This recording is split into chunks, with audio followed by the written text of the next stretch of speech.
My name is Mary, and this is the story of the day I realized I had never truly belonged in my own family. I came to my sister's wedding, Ellie's, with a simple intention: to celebrate, smile for a few photos, and play the role of the kind older sister like I always had. The wedding was held at a lakeside resort in Vermont, known for its flower-filled gardens and lavish banquet halls with soaring glass ceilings. As soon as my car stopped at the main gate, a staff member in a black suit stepped out to open the door. I took a deep breath, smoothed the wine-colored dress, the only one I felt suited the fancy event, and smiled as I walked in. I wasn't trying to draw attention or make the day about me. This was Ellie's day, and I had long accepted that I wasn't the favored child. But what I didn't expect was just how cold they could be. As soon as I stepped into the main hall, a receptionist greeted me with a dazzling smile. "Your name?" "Mary Evans," I said softly. Her smile faltered for a moment. I saw the hesitation on her perfectly made-up face. Her hand flipped through the list a little faster than usual, then stopped. Her eyes narrowed slightly before she looked up. "Ah, here it is. You're placed in the hallway area." I blinked. "Sorry, where?" "Just outside the banquet hall near the coat check area," she said, trying to sound casual. I glanced at the seating chart beside us. My parents, Mr. and Mrs. Evans, were seated at the head table. Ellie's close friends and her husband's co-workers all had spots inside, under the sparkling chandeliers. And me? I didn't see my name anywhere. "Maybe there's been a mistake," I said, trying to keep my emotions in check. She smiled again, this time more awkwardly. "I'm afraid not. This is the assigned spot." My chest burned. I told myself maybe the hall had run out of space. Maybe it was a last-minute error. But then I saw my mother, standing next to Ellie, adjusting the veil on her wedding dress. They were laughing, clinging to each other as if nothing at all was wrong. I walked over and kept my voice steady. "Mom? Can I talk to you for a second?" My mother, Caroline, didn't even look at me. "Not now, Mary. Can't you see we're busy?" I bit my lip. "Just a minute." She groaned, clearly annoyed, but stepped aside. Ellie remained still, her eyes locked on me with a smile that could hardly be called warm. "I've been seated. In the hallway," I said. My mother shrugged, as if that was hardly worth mentioning. "We had to prioritize close family, you know that." I clenched my fists. "I am close family." She let out a soft, icy laugh. "Oh, don't make a big deal out of this, Mary." Ellie chimed in, eyes glinting with satisfaction. "I'm sure it was just a mix-up. Nobody meant anything by it. Weddings are hectic." Her voice was sugary sweet, but her look was anything but. I turned to my mother again, hoping for even a flicker of hesitation, but she just sighed. "Don't ruin your sister's big day, Mary. You should be grateful you were invited." The word grateful stuck in my throat like a stone. Grateful to be treated like an outsider in my own family? Grateful to be seated next to the coat rack? Before I could respond, my father, Charles, walked up, his voice low, like he just wanted the moment to pass. "It's just a seat, sweetheart. Don't make it a thing." I stood still. The anger was there, simmering, quiet, not explosive, just something deeper, colder. I smiled, an empty one, and turned away without another word. They thought I'd silently take it, like always, but this time, I wouldn't. I walked slowly out of the main hall, my heels clicking lightly against the cold marble floor. The air in the hallway smelled of silk, wedding flowers, and something else. Something out of place, like me. In my hand was the place card with my name. Mary Evans, Table H, Hallway Area. The elegant cursive felt like a slap in the face. I turned the card in my fingers, my palm damp. I had hoped, just this once, that my family would see me as one of them. But clearly, they never had. A soft click came from behind. The door to the hall opened. "Mary," Ellie's voice called, light like a greeting, but enough to stop me. I turned. She stood there, arms crossed, her veil fluttering in the cool air, her makeup flawless, her smile anything but kind. "Are you upset?" she asked, with no real concern. "Because of the seating?" I gave a dry laugh. "I'm not upset. I'm disappointed." Ellie tilted her head, her eyes lighting up like she'd just heard something funny. "You're always so sensitive. It's just a seat, Mary. Who even cares?" I bit the inside of my cheek, keeping my voice steady. "You know it's not about the seat. It's about how this family treats me. It's always been that way." She shrugged. "So what? You still showed up, still wore the pretty dress, still hoped for attention." She stepped closer, her voice dropping so only I could hear. "You're desperate for their approval. It's sad." I looked her straight in the eyes. "No, Ellie. What's sad is that you need to tear someone down, just to feel loved." That made her pause for a second, but then, as if it meant nothing, Ellie laughed. "You really know how to kill the mood, like always." Footsteps approached behind her. It was Mom. Caroline, with a tense expression, like she'd been dragged away from the party to handle something trivial. "I heard there's some drama out here," she asked, eyes on Ellie, barely glancing at me. I took a breath, telling myself I deserved an explanation. "Mom, I was seated in the hallway. I'm not some acquaintance or a distant guest. I'm your daughter." She furrowed her brow, then gave a tight smile. "Mary, it's not that I don't value you. It's just, there were limited seats inside. I had to prioritize people who are closer." I stood still. "What did you just say?" "Closer to Ellie," she said quickly. "Aunt Patty, her best friend from college, the people who were there when she was sick. You've always been independent. I never had to worry about you." I let out a laugh, so soft it surprised even me.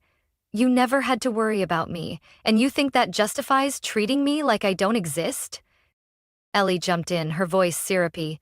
"Mary, stop it. Mom didn't mean it like that. You're overreacting. You should be grateful you were even invited." That line cut deep. I turned to Mom, looking at her like I was seeing her for the first time. "Do you even realize how grateful sounds when you've made me feel like a stranger in my own family?" She said nothing. No touch, no hug, no apology. A deep voice came from my left. "It's just a seat, Mary." It was my father, Gregory. He stood there with a glass in his hand, eyes fixed on the floor. Still the same avoidance, like always. I turned to him, speaking slowly. "I don't need you to defend me, but the least you could do is look me in the eye when you speak." He looked up, confusion flickering briefly before fading. Ellie shrugged, like I was a stubborn child ruining the adults' party. "If you're that unhappy, you can just leave." I looked at the three of them, these people I once called family, and suddenly realized maybe Ellie was right. I tightened my grip on my purse and took a deep breath. Something inside me cracked, not from weakness, but from clarity. If they had decided I didn't belong, then I wouldn't try anymore.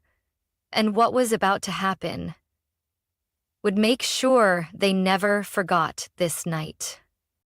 I walked quickly down the thick carpeted hall, my heels swallowed by the plush silence. Behind me, the music in the banquet hall played on cheerfully, laughter and clinking glasses filling the air. But it all sounded like it came from another world, a world I was never really invited into. I stopped at a quiet corner, clutching my purse strap like it was the only thing keeping me grounded. Ellie's smirk, Mom's dismissive shake of the head, Dad's distant silence. All of it swirled in my mind like a broken melody. And then a memory returned, sharp and clear like it happened yesterday. 3 years ago, I went home for Thanksgiving. The rare occasion when Ellie wasn't around, off traveling with a new boyfriend in Portugal. The house in Albany felt strangely calm. No loud chatter, no trace of Ellie's overpowering perfume lingering in the air. Mom asked me to go to my old room to find some family photos for a memory album. I nodded, a little relieved to do something that felt meaningful, or at least included. My room hadn't changed after all those years. The small bed by the window, the old bookshelf, and the high school photos, mostly of me, alone. I rummaged through the drawer and found the photo box, but then my eyes accidentally landed on the small drawer of my mother's vanity. I didn't know why, but I opened it. Inside lay a light brown leather notebook, resting silently. Every page was filled with my mother's handwriting, crowned, careful letters. I flipped it open, not thinking much, until I read the first lines. The first day Ellie went to kindergarten, she didn't cry. She turned around, waved goodbye to me, and ran into class like a brave little doll. I turned the page. Ellie loves the baked pasta I make on Thursday nights. Ellie used to be scared of thunder, but now she's much braver. Ellie's favorite birthday gift was the little nurse outfit I got her when she turned 8. Page after page, year after year, it was Ellie. Always Ellie. Memories recorded like a private memoir just for her. I began searching, like I was trying to prove to myself that I too had once been remembered. I flipped each page, scanned every line, but there was nothing. Not a sentence, not a line, not even the name, Mary. I clutched the notebook so tightly my knuckles turned white. When Mom walked in, I was still sitting motionless on the floor, the notebook wide open in my hands. "You wrote all of this about Ellie?" I asked, my voice small but cold. She glanced at the notebook and smiled, light as if it meant nothing. "I had to remember everything so Ellie wouldn't feel forgotten. She's sensitive." I bit my lip until it bled. "And what about me?" Mom looked at me, her eyes unwavering. "You've always been independent. You didn't need to be written about to be remembered." I nodded, saying nothing more, but something inside me shattered in that moment. A part of my childhood, a part of my hope, and the part of me that longed for my mother's recognition. That memory came back so vividly in the luxurious hallway of today's wedding. Nothing had changed. I was still Mary, the daughter my mother never thought to include in her memory book, and didn't think needed a decent seat at her sister's wedding. A chill ran down my spine, not from the air conditioning, but from the clarity. I sank onto the bench by the window, right next to the coat rack, exactly where they'd planned for me to be. I looked at the name card in my hand, printed in gold script, then at my own faint reflection in the glass. Behind me, the wedding went on. Glimmering lights, white flowers, Ellie's dazzling smile, and her expensive dress. But I sat here, on the edge of memory, space, and affection. If this was where they thought I belonged, maybe they'd never truly known me at all. And for the first time, I didn't feel sad about that. I just felt like I was finally stepping out of the shadows they'd cast over me for so many years, and I was ready to face all of it. I stayed still on that bench by the glass, my heart tangled between memories and the present. Everything that had just happened, the way Ellie mocked me, how Mom brushed off my feelings like they didn't matter, kept playing over and over in my head like a loop with no end. "Mary," a low male voice startled me. I looked up. Standing in front of me was Ethan Bennett, the groom of the day. He wore a tailored tux, his tie slightly loosened, his dark brown hair tousled as if he'd run his hands through it from stress. In his hand was a champagne flute, untouched. I stood up, smoothed my dress, and nodded slightly. "Ethan." He looked at me, eyes narrowing slightly like he was trying to figure something out. "Seeing you sitting here doesn't feel like you." I let out a soft laugh. "Really? Because your family decided I'm not worthy of a seat in the main hall?" He said nothing. A heavy silence settled between two people who barely knew each other, yet were sharing a strangely intimate moment. "Mary," Ethan finally said, his voice lower, "can I ask you something?" I met his gaze. "Go ahead." He hesitated, his hand tightening slightly around the stem of the glass. "Has Ellie ever said anything about me that seemed off to you?" I tilted my head. "Are you asking if I've heard her badmouth you?" Not just that. He pulled his phone from his inner jacket pocket, looked down at the screen, then shook his head. It's just, lately she's been different, controlling, secretive. There are things she doesn't want me to know, and I'm starting to realize something's not right. I paused. Ellie's harsh words during family gatherings still echoed in my mind, but I had never told anyone, partly because I didn't want to cause trouble, partly because I was so used to being dismissed. But something in Ethan's eyes made it impossible for me to stay silent this time. You might want to brace yourself, I said slowly, because I don't think you really know who Ellie is. He opened his mouth to respond, but another voice cut in, soft yet strangely powerful. And if you're still unsure, then maybe your mother can help make things clear. We both turned. Celeste Bennett, Ethan's mother, stood at the end of the hallway, holding a phone, her eyes locked on her son. She was the kind of woman who made a room pause when she entered. Not because she was loud, but because her presence demanded attention. Today, she wore an elegant navy gown, her platinum hair in a sleek bun, and her eyes sharp enough to see through anything. She walked closer and handed the phone to Ethan. Look. Ethan took it, his fingers swiping across the screen. First, a furrowed brow, then a stunned expression. I saw his hand tremble slightly as he scrolled. I couldn't see the messages, but his expression changed. From confusion to anger, then to something deeper, broken. Ethan's voice cracked. She told her best friend she was training me to be the perfect husband, said I was too predictable, and as long as she stayed sweet in front of you, this house would be hers. Celeste nodded. There are also messages to her stylist. Ellie said that a few months after the wedding, she'd find a way to make you dependent. And then, everything will be mine. That's a direct quote. I looked at Ethan. His face had gone pale, his shoulders tense, like he was bracing against an invisible weight. I can't believe this, he whispered. Mom, why do you have these messages? Celeste glanced at me, then answered. A friend of mine works at the studio Ellie hired her stylist from. They accidentally sent the backup file to my email when I rescheduled a fitting, and I read it. Ethan sank into a chair, still gripping the phone. The air around us felt frozen. I sat beside him, saying nothing. Part of me hurt for him, but another part knew this was the moment when buried truths finally came to light. Celeste stood there, silent for a few seconds, then said gently, Mary, thank you for not turning away. I gave a small nod. I didn't need thanks. I just wanted the truth, not to stay buried. And from here on out, I knew this wedding would no longer go the way they had planned, and Ellie would no longer control everything the way she thought she could. The air in the private conference room on the resort's second floor felt heavy. No one spoke when the door closed behind us. Only the hum of the AC and the faint breeze slipping through a slightly open window.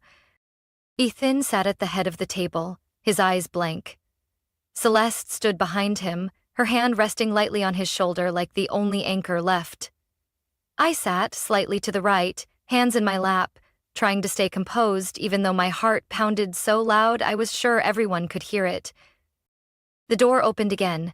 Ellie walked in with my mother, Caroline. Mom looked confused, but Ellie didn't.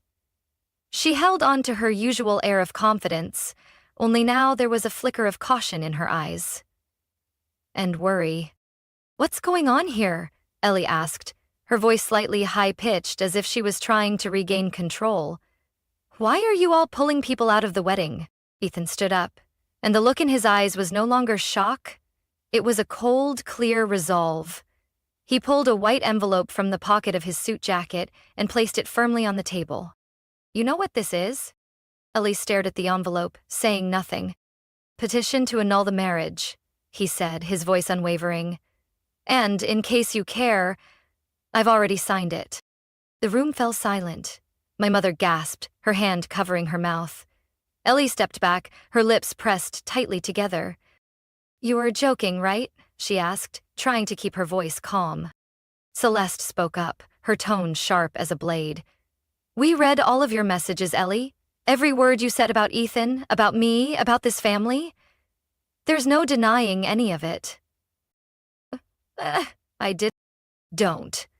Ethan cut her off, and for the first time, his voice carried both hurt and fury. You called my mother a rich old woman who only knows how to write checks. You told your friend you'd have it all under control 6 months after the wedding. You called me too easy to manipulate. Just pretend to be fragile and you get anything you want. Want me to quote more? Ellie froze. I looked at my mom. She stood still, her face pale as if she was seeing her daughter's true self for the first time. Those were jokes, Ellie said, her voice hoarse. Messages between friends. Not serious. Celeste gave a short, bitter laugh. And what about the divorce consultation you filed last month? Was that a joke too? That's when I saw my father, Robert, enter the room, his expression heavy. I didn't know who had called him, but his presence seemed to make the room sink deeper into tense silence. Is this true? He asked, looking straight at Ellie. Ellie didn't respond. Robert turned to my mother. Did you know about this? Mom shook her head weakly. I didn't think Ellie could do something like this. You never think, he said slowly. You've never looked at what's really going on. Then he turned toward me, and for the first time in many years, he didn't avoid my eyes. Mary, he said, I'm sorry. Both Mom and I were stunned. I had never heard him say sorry, especially not to me. I've been silent for too long. Let everything veer off course, he went on. And I know you were right about Ellie. About everything. I didn't know how to react. Part of me had grown so used to being overlooked that this recognition left me breathless. Ellie snapped out of it. You're taking her side? She shouted, voice rising. Your daughter, the one you've always loved, is being turned on by her entire family over a few dumb texts?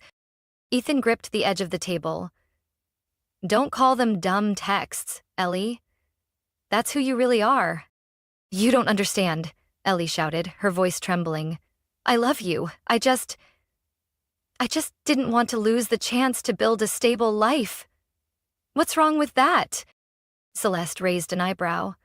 Is that what love looks like? Planning a divorce before the wedding even starts? She's lying, Ellie spun toward me, her eyes burning. This is all your fault. If you weren't so jealous, if you didn't poison Mom against me, today wouldn't be ruined. I took a deep breath, staying calm. Ellie, you did this to yourself. Don't blame anyone else. You've always been the outsider in this family, Ellie screamed. Always pretending to be the good one, just to make Mom feel guilty. What do you want? To steal everything from me? No, I said, my voice quiet but clear. I just want the truth to be seen. My mother stepped forward then. She looked at Ellie for a long time, confused, hurt, and finally, broken. Ellie, she said softly, I can't defend you anymore. Ellie stood frozen. Her lips moved like she wanted to say something, but no words could fix anything now. She turned toward me, and for the first time in my life, I saw fear in her. Not fear of being caught. Fear because she realized no one was standing by her this time. Ellie stood there in the dead quiet room, breathing hard, her hands clenched into fists at her sides. The carefully applied makeup from the morning was now smudged around her eyes. The pristine white wedding gown that had wowed everyone just hours ago now looked tight, burdensome, stripped of the elegance she had imagined for her big day. She whipped her head toward me, her eyes darkening. You always wanted to take me down, Ellie hissed, her voice cracking. You never let me have one peaceful moment, did you? I didn't answer. There was nothing left to say. But Ellie didn't need a reply. She charged toward me, eyes blazing, her footsteps echoing against the glossy tile floor. I didn't move. I wasn't afraid. And then, in that exact moment, a steady arm slid between us. It was Celeste. That's enough, she said. Her voice wasn't loud, but it was sharp as steel. Ellie froze, stunned. "Get out of my way!" "You've caused enough chaos," Celeste replied firmly. "If I let you do one more foolish thing, that would be on me." Ellie panted, eyes darting around the room as if looking for an escape, or someone still on her side. But no one spoke. No one stepped forward. Ethan leaned against the table, expression unreadable. My father had his head bowed, brow furrowed like he'd just accepted a bitter truth. And my mother, the one who once excused every little mistake Ellie made, stood frozen, clutching her purse strap, eyes rimmed with red. Then, Ellie pushed past Celeste, heels clattering against the floor as she stormed out of the room, her long train sweeping behind her through the hallway. I thought she would vanish behind the door, but no. She shoved open the main doors leading back to the reception hall, where soft music still played, where hundreds of guests were laughing, clinking glasses, and posing for photos against a backdrop of pristine white flowers. And when Ellie appeared, breath ragged, hair disheveled, eyes wild, everything stopped. The music faded. Heads turned. A murmur rose. Curious, stunned, then shocked. Stares. The rest of us from the conference room followed behind her. No one tried to stop her. No one wanted to. Ellie stood at the center of the reception hall. What was supposed to be the most beautiful moment of her life, now becoming the stage for the downfall of a self-crowned queen. "You think you can humiliate me like this?" Ellie screamed, her voice echoing through the rows of banquet tables and shimmering chandeliers. "I gave everything for today. Months of planning, picking out every single detail, and now, over a few messages, a few meaningless words, you're going to destroy me?" No one answered. Ethan stepped forward, his gaze steady and unblinking. "No one destroyed you, Ellie. You did that yourself." She shook her head wildly, tears spilling down her cheeks. "You love me, Ethan. I did everything for our future." Celeste stepped forward, slow but deliberate. She faced Ellie, her voice chillingly calm. "I once hoped you'd be part of this family, but you never wanted to be a Bennett. You only wanted what we had." A quiet "oh" rippled through the crowd like a wave. People were beginning to understand. Some guests exchanged glances, a few set their glasses down, their eyes heavy with realization. Ellie glanced around, breath uneven. "She made all of this up," she shouted, pointing directly at me. "Mary's always been jealous of me, always trying to drag me down. She spent her whole life in the background, and now she wants to pull me down with her." I stepped forward, calm and steady, my voice just loud enough to be heard. "I don't need to drag anyone down. The truth carries its own weight." Ellie went silent. The tension was tight as wire. All eyes were on her. Even those who had once cheered her on, admired her, now just stood there, in silence. I turned to Ethan, clinging to a final shred of hope. You can't leave me. I'm your wife. We made vows." Ethan pulled the same white envelope from his jacket pocket, the one he'd come prepared with. He held it up in front of Ellie. "This is the annulment contract," he said slowly, his voice calm and cold. And I signed it. The entire room seemed to hold its breath. Celeste gently placed a hand on her son's shoulder. "Let's go, Ethan."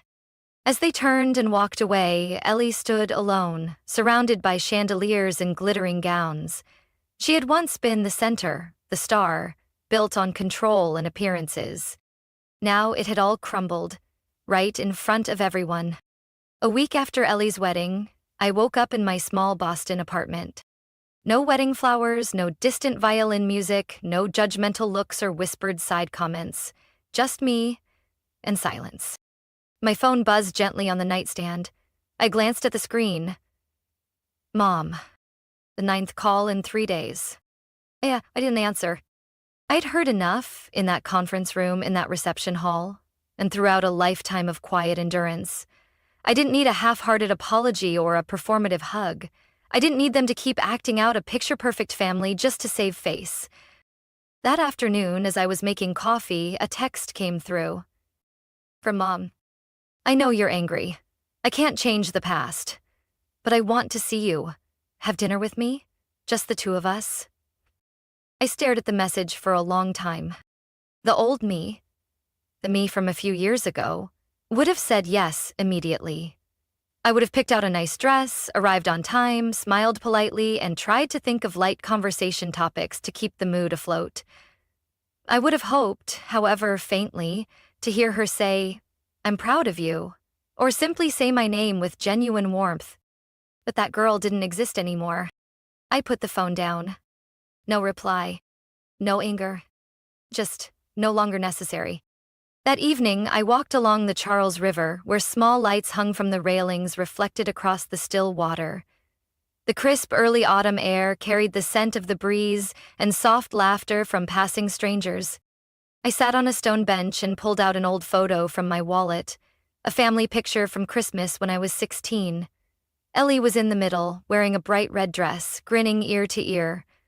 Mom sat beside her, hand resting proudly on Ellie's shoulder. Me? I stood off to the side, half hidden behind the Christmas tree. I stared at the photo for a long time, then gently folded it and tucked it back into my bag. I no longer needed to force myself into a frame I was never meant to fit in. Another call came through. This time it was my father, Robert. I picked up. Not because I wanted to, but because I knew he wouldn't call unless it mattered. "Mary," he said, his voice rougher and slower than usual. "I'm not good with words, you know that." I didn't answer. I just listened. "But that day, when you spoke, and your mother saw who Ellie really was, I think, for the first time in her life, she understood how alone you've been." A long pause followed. "Whether you forgive us or not, I just want you to know, I was wrong. And I know that doesn't fix anything, but I want you to know." I closed my eyes. No tears, no pain, just a quiet sense of peace. "Thank you, Dad," I said softly, "but I don't need an apology anymore. I just need freedom." That night, I went home, pulled out the family photo album from the shelf. I didn't burn it. I'll tear it up. I just placed it in a box, locked it, and set it on top of the wardrobe. An era had ended, and I didn't need to look back. The next morning, I booked a trip to Maine, a trip I'd always wanted to take but never let myself because of family gatherings or other invisible obligations. This time, I chose me. I didn't need their forgiveness. I didn't need their validation. And most importantly, I didn't need their love to feel worthy. Because now, I knew. My worth doesn't come from someone else's gaze. It comes from how I see myself. Family might be where we come from, but it's not always where we belong. Real family is made of those who respect you, listen to you, and don't make you fight just to be seen. And sometimes, the bravest thing you can do is walk away. Not to run, but to find yourself. Mary's story is a powerful reminder that not everyone born under the same roof will give you the love and respect you deserve. Sometimes protecting yourself means letting go of the relationships you once thought were unbreakable. Growth doesn't always come from being accepted. It comes the moment you walk away without needing an apology. In real life, choosing yourself isn't selfish. It's an act of courage and freedom. What did you think of Mary's story and the choices she made? Share your thoughts in the comments below. And don't forget to follow the channel for more heartfelt, real-life family stories.